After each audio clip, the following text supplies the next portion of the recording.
आप सभी का स्वागत है। आज का ये वीडियो प्रश्नावली 8.1 चल रही है आपके, और उसके अंतर्गत हमने 6 क्वेश्चन कर लिए थे। आज हम इसके जो कंप्लीट है ये 7, 8, 9, 10 क्वेश्चन जो है, लगभग 4 क्वेश्चन वो कंप्लीट करेंगे। वीडियो अगर अच्छा लगे तो वीडियो को लाइक जरूर करें, चैनल पर नए हो तो चैनल को सब्सक्राइब जरूर करें। सबसे जो क्वेश्चन नंबर 7 है वो है, क्या दे रखा है, इसको करते हैं सरल। कि निम्नलिखित परिमेय संख्याओं को उनके सरलतम रूप में लिखिए। यानी ये जो परिमेय संख्या है इनको सरलतम रूप में लिखना है। तो पहली जो परिमेय संख्या है -8/6। अब इसका सरलतम रूप है, क्या इनमें 2 का भाग जा रहा है दोनों में, तो हम 2 का भाग ऊपर भी देंगे, 2 का भाग नीचे भी देंगे। ऊपर नीचे देते हैं, ध्यान रखना। तो 8 में 2 का भाग दिया तो -4 बार, और 6 में मैंने 2 का भाग दिया तो 3 बार। क्या इनमें और भाग जा रहा है क्या? उस पर 2 का जा रहा है लेकिन नीचे नहीं जा रहा, तो बस सही है। यही इसका क्या होगा, उत्तर होगा। दूसरा देखो, 25/45 ये है। अब इसमें हमने क्या किया, देखो 2 का भाग नहीं जा रहा है, इसमें भी नहीं जा रहा, 3 का इसमें नहीं जा रहा, इसमें जा रहा, लेकिन दोनों में जाना जरूरी है। 5 का इसमें भी जा रहा है और 5 का भाग इसमें भी जा रहा है। 25 में मैंने 5 का भाग दिया तो 5 बार, और 45 में मैंने 5 का भाग दिया तो 9 बार। ये इसका होगा उत्तर। ये देखो तीसरा, -44/72। क्या दोनों में 2 का भाग जा रहा है? हाँ, ऊपर भी जा रहा है और नीचे भी जा रहा है। तो सबसे पहले आपको 2 का भाग देना होता है। 2 का भाग भैया 44 में जाएगा 22 बार, और 72 में जाएगा 36 बार। क्या वापस 2 का भाग जा रहा है? हाँ, वापस दोनों में 2 का भाग जा रहा है तो वापस देंगे। 22 में जाएगा -11 बार, और 36 में जाएगा 18 बार। क्या अब 2 का भाग जा रहा है? हाँ, नीचे जा रहा है लेकिन ऊपर नहीं जा रहा है तो नहीं देना है आपको। 3 का भाग नीचे जा रहा है, ऊपर नहीं जाना तो भी नहीं देना। तो 11 का ऊपर जा रहा है लेकिन नीचे नहीं जा रहा है तो नहीं देना। दोनों में जाना है, हंस और हर में जाना जरूरी है, तभी वो सरलतम रूप होगा। ये होगा इसका उत्तर। अगला देखो चौथा क्वेश्चन, -8/10। क्या ऊपर नीचे 2 का भाग जा रहा है? हाँ, 2 का भाग ऊपर भी जा रहा है और 2 का भाग नीचे भी जा रहा है। कितनी बार जाएगा ऊपर? 4 बार, और नीचे 5। क्या अब 2 का भाग ऊपर जा रहा है? हाँ, 2 का भाग ऊपर तो जा रहा है लेकिन नीचे नहीं जा रहा है, तो यही होगा इसका सरलतम रूप। ठीक है, बस यही थे, कर सकते हो। अगला देखो क्वेश्चन नंबर 8। ये देखो थोड़ा सा समझना आपको कि संकेत जो है आपको छोटा, बड़ा और बराबर का चिन्ह जो है वो लगाना रिक्त स्थान में। ठीक है, समझ के लगाना। ठीक है, देखो पहला यहाँ पे है -5/7 और 2/3। अब इसको कैसे करना है, तो इसके लिए आपको एक ट्रिक बता देता हूं मैं। वज्र गुणा कर लेना है। क्या कर लेना है? वज्र गुणा। इसको इससे गुणा करना है और इधर लिखना है, और 2 को 7 से। देखो इस 5 को जो है ना वो 3 से गुणा करना है, और इस 7 को इससे गुणा करना है 2 से। तो 5 तिया 15, और माइनस प्लस माइनस, और 7 दूनी 14। अब बड़ी कौन सी है, ये है या ये है? ये वाली बड़ी है ना, क्योंकि माइनस वाली छोटी होती है प्लस से। हमेशा ध्यान रखना, अगर माइनस और प्लस में बड़ी कौन सी होगी? प्लस वाली होगी। तो इसमें ये वाला है। ठीक है, ये वाली। अगला देखो दूसरा, -4/5 और -5/7। अब देखो वही वज्र गुणा करना है। 7 को 4 से करेंगे तो 7 चौक 28 हो जाएंगे माइनस के, और 5 को 5 से करेंगे तो 25 हो जाएंगे माइनस के। अब की बार क्या आ गए, दोनों माइनस के आ गए। अब कंफ्यूज हो गया कि बड़ी कौन सी है, छोटी कौन सी। तो ध्यान रखना, माइनस में उल्टा होता है। माइनस में क्या होता है कि जो बड़ी संख्या होती है ना वो अक्सर में क्या होती है, आपकी छोटी होती है। और जो छोटी दिखाई दे रही है आपको, यानी आपको इन दोनों में से बड़ी कौन सी दिखाई दे रही है? ये दिखाई दे रही ना, लेकिन ये किसकी है? माइनस की है, और ये भी माइनस की है। अगर प्लस माइनस की होती तो प्लस वाली बड़ी होती, लेकिन ये भी माइनस, ये भी माइनस। अब देखो इसको कैसे करते हैं। जब 2 माइनस की संख्या हो और उसमें छोटी और बड़ी पहचानते हैं, तो माइनस में उल्टा होता है। उल्टा मतलब जो बड़ी होती है वो अक्सर में छोटी, यानी जो आपको बड़ी दिखाई दे रही है ना वो छोटी होती है, और जो छोटी दिखाई दे रही है वो बड़ी होती है। तो 25 आपको छोटे दिखाई दे रहे ना, क्योंकि 28 से 25 छोटे होते हैं, लेकिन ये माइनस में तो ये बड़े होंगे, तो यानी ये इधर है इस तरह। आगे समझ में। तीसरा देखो, मैं डायरेक्ट यहाँ पे गुणा कर देता हूँ, 7 को 16 से कर दो। किससे कर दो? 16 से। ये देखो यहाँ पे, अगर इसको एक तरीका और मैं बताता हूँ आपको, अगर गुणा नहीं आ रहा ना तो एक तरीका मैं आपको और बता देता हूँ। देखो ये माइनस के 7/8 है, ठीक है, और ये इसमें मैंने क्या किया, 2 का भाग ऊपर ही दे दिया और 2 का भाग नीचे भी दे दिया, क्योंकि कट रहा है ना दोनों से। 2 का भाग 14 में 7 बार और 16 में 8 बार, ये माइनस। देखो ये भी माइनस ये भी माइनस, बराबर, और 7/8 यहाँ पे आएगा बराबर। आगे देखो, आगे क्या है यहाँ पे देखो, चौथा, माइनस के 8/5 और माइनस के 7/4, वज्र गुणा कर दो।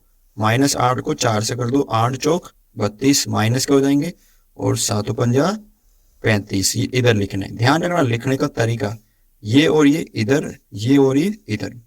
अब ये दोनों माइनस में आ गई, अब वापस माइनस की, जो छोटी है वो बड़ी होती है, यानी माइनस की 32 आपको छोटी दिखाई दे रही लेकिन ये बड़ी है, यानी कुछ इस तरह से। पांचवा देखो, 1/-3 और -1/4।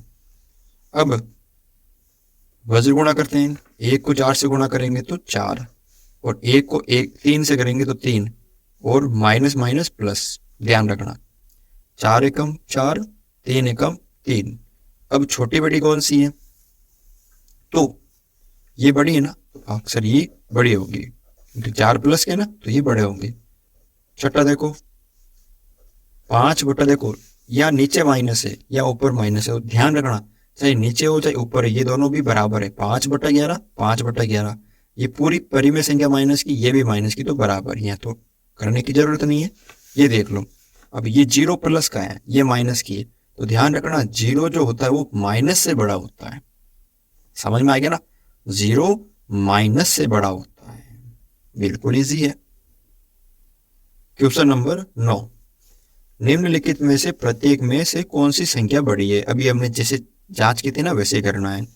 पहला क्वेश्चन देखो, यहाँ पे 2/3 है और 5/2 है, बड़ी कौन सी इनमें से?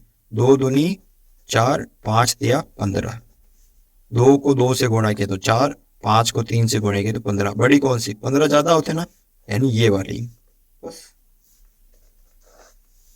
-5/6 और -4/3, इनमें से बड़ी कौन सी है? 5 को 3 से गुणा करेंगे तो -15, और 4 को 6 से करेंगे तो 24, ठीक है।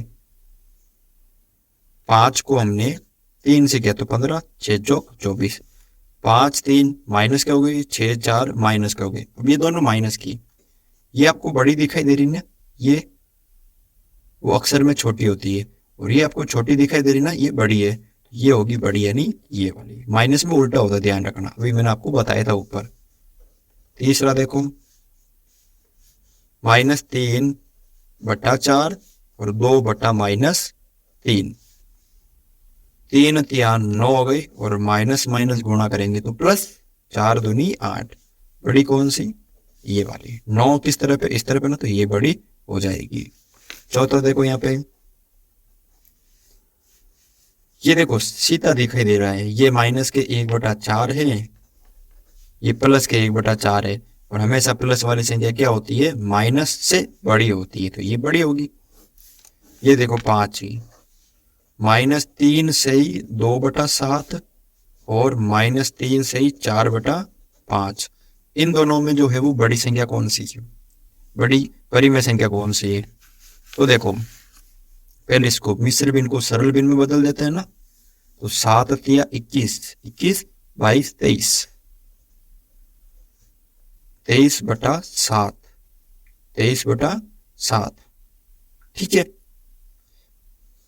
माइनस का, और 5 तिया 15, 15 हो गई, ये 15 और 4 कितना हो गई? 19/5, एक तरीका तो ये हो गया, इनको गुणा करके कितना हो जाएंगे, 23 को 5 से गुणा करेंगे तो 115 हो जाएंगे, और ये भी माइनस की, ये भी माइनस की, तो ये भी माइनस का होगा। ठीक है, 23 को 5 से करेंगे तो ये हो जाएंगे 115, और 19 को 7 से करेंगे तो ये कितना हो जाएंगे, 19 से 7 133 हो जाएंगे। ठीक है, ये भी माइनस के, अब ये माइनस की छोटी है तो ये बड़ी होगी, ये बड़ी है तो ये छोटी होगी, तो ये वाली कर सकते हो इजी बिल्कुल। ठीक है, ये देखो अगला क्वेश्चन नंबर 10 है, थोड़ा सा इसको समझना है। निम्नलिखित परिमेय संख्याओं को आरोही, आरोही का मतलब है छोटे से बड़े क्रम, आरोही यानी पहले छोटी संख्या आएगी, उसके बाद छोटे से बड़े की ओर, उसके बाद बड़ी संख्या आएगी। ठीक है, तो देखो सबसे पहले जब भी आपको आरोही क्रम या अवरोही क्रम में लिखना होता है किसी भी परिमेय या भिन्न को, तो उसका हर आपको क्या करना होता है, बराबर करना होता है, या अंश, या तो हर या अंश। समझ में आ गया ना, या तो आपको हर बराबर करना हो या अंश। तो इन दोनों में तो हर और अंश बराबर है, इसमें हम करेंगे, तो इसमें और इसमें करने की जरूरत नहीं है। देखो सबसे पहला है ये बराबर है। अब देख रहा है कि सबसे छोटी संख्या कौन सी है, -1, -2 या -3। तो मैंने आपको बताया कि माइनस में उल्टा होता है, जो सबसे बड़ी होती है वो सबसे छोटी, और जो सबसे छोटी होती है वो सबसे बड़ी। ध्यान रखना, माइनस में उल्टा होता है कि जो संख्या सबसे छोटी होती है वो अक्षर में बड़ी होती है, और जो आपको बड़ी दिखाई दे रही है वो छोटी होती है। माइनस में ध्यान रखना कि जो संख्या बड़ी दिखाई दे रही है वो छोटी, और जो छोटी दिखाई दे रही है वो बड़ी होती है। तो सबसे छोटी ये है या ये आपको दिखाई दे रही 3 सबसे बड़ी है, लेकिन ये माइनस के 3 सबसे छोटी है। ठीक है, क्या है, माइनस के 3 सबसे छोटी है। उसके बाद इससे बड़ी ये माइनस के 2 है, और माइनस का 1, ये तो जमा है, मतलब आरोही क्रम में जमा हुआ है। सबसे छोटी, फिर उससे बड़ी, फिर उससे बड़ी। ठीक है, अब देखो दूसरा क्वेश्चन, पहले तीसरा कर देते हैं फिर दूसरा कर लेंगे। ठीक है, तीसरा देख लो। अब इसमें अंश है ना, तो बराबर है, तो अंश है तो हर देखेंगे हम। अब देखो हर में क्या है, वही उल्टा सिस्टम है जैसे माइनस वाला है। जब हर देखते हैं तो सबसे बड़ी वाली, सबसे जो बड़ी है वो अक्षर में छोटी, चाहे प्लस की हो चाहे माइनस की हो, ध्यान रखना। तो ये अंश देख रहे हैं हम, क्या देख रहे हैं, अंश। अंश में और माइनस वाले में थोड़ा सा बस समान फर्क है। जब अंश देख रहे हैं ना तो ये तो बराबर है, तो अब इसमें हर देखो, हर में सबसे बड़ी ये है लेकिन ये छोटी है, वही बात है। तो सबसे छोटी आ गई आपके माइनस के 3/7, उसके बाद है माइनस के 3/4 और माइनस के 3/2। ये आपको छोटी दिखाई दे रही ना, लेकिन हम उल्टा दे रहे हैं, तो ये सबसे बड़ी है। ठीक है, ये हम क्या कर रहे हैं, बड़ी दिखाई दे रही ना, ये छोटी है क्योंकि उल्टा दे रहे हैं। ये आपका हो जाएगा, ये छोटी, ये इससे बड़ी और ये बड़ी। ये देखो अब दूसरा, 1/3, -2/9 और -4/3। जब हर बराबर नहीं हो तो पहले हर बराबर करते हैं। कैसे, उनका एलसीएम लेके 3, 9, 3 का भाग दिया 1 बार, 3 बार और 1 बार, फिर 3 का भाग दिया 1, 1 और 1। सबका एलसीएम कितना आ गया, 3 और 3 9 आ गया ना। तो अब करना क्या है, जितना एलसीएम आया ना उतना ही सबका मुझे हर करना है, जितना एलसीएम आया उतना ही मुझे हर करना है। देखो 1/3 है, इसका हर मुझे 9 करना ना, क्योंकि एलसीएम 9 आया ना, तो 9 आया तो 3 से गुणा कर दूंगा, तो ऊपर भी 3 से करूंगा तो ये 3 आ गया ना समझ में। मुझे एलसीएम करना था, तो 3 और 3 9 हो गए गुणा करने पर, तो मुझे इसका हर 9 करना है। जितना एलसीएम आया ना उतना हर करना है। माइनस का 2/9, इसका भी मुझे 9 करना था, 9 तो है इसमें, तो इसमें -2/9, इसमें मुझे करने की जरूरत नहीं है। -4/3, इसका मुझे 9 करना, तो इसको 3 नीचे 3 से गुणा किया तो ऊपर भी 3 से गुणा करना होता है। 3 चौक 12 और 3 तिया 9। अब देखो ये 3 आपके पास आ गई, इन 3 में से छोटी बड़ी पहचान लीजिए। देखो मैं यहाँ पे कर रहा हूँ आगे, ये प्लस वाली है, ये माइनस वाली, ये माइनस वाली, तो सबसे छोटी है, तो ध्यान रखना प्लस वाली तो सबसे बड़ी होगी, 3/9 तो सबसे बड़ी है ना, ये प्लस की है। अब ये दोनों देखो, -2 आपको बड़ी दिखाई दे रही है, ये छोटी छोटी दिखाई दे रही है, तो ये बड़ी है। -12 आपको बड़ी दिखाई दे रही, तो ये छोटी है। यानी -12 और -2, ये और -2 जो वो 3 से छोटा है, तो यहाँ पे -2/9 और यहाँ पे -12/9, क्योंकि -12 सबसे छोटी दिखाई दे रही, बड़ी दिखाई दे रही, लेकिन ये सबसे छोटी है। -12/9 कहाँ से आए, -4/3 से। -2/9 कहाँ से आए, ये -2/9 दे रखे हैं, और 3/9 कहाँ से आए, 1/3 से। तो ये होगा इसका आरोही क्रम। ठीक है, ऐसे करने आपको ये पूरे क्वेश्चन। आशा करता हूँ कि आपको ये वीडियो अच्छा लगा है, तो वीडियो अगर अच्छा लगा है तो वीडियो को लाइक, चैनल पर नहीं है तो प्लीज चैनल को सब्सक्राइब जरूर करें।